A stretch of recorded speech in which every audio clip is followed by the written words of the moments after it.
Israel के वजीर आजम Benjamin Netanyahu अपने ही घर में लगातार मजम्मत का शिकार हो रहे हैं। नेतन्याहू के खिलाफ इजरायल में कई इलाके, खासतौर पर तेल अवीव में मुजाहिरे लगातार बढ़ते जा रहे हैं। सैकड़ों लोगों ने जंग रोकने, बंधकों की रिहाई के लिए मुतालबा कर रहे और इस दौरान पुलिस और एहतजाजियों के बीच झड़पें भी हुई। जंगबंदी की मांग को लेकर कई एहतजाजियों ने नेतन्याहू की रिहाइशगाह का भी घेराव किया।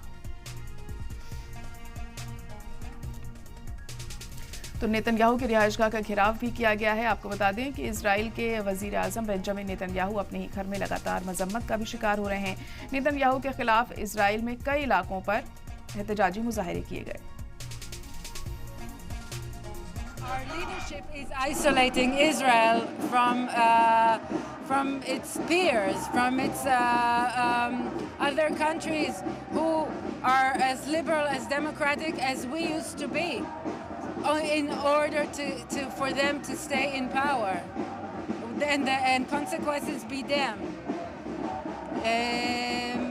They don't care about our well-being. They don't care about us. They don't care about us here. They don't care about our hostages in Gaza.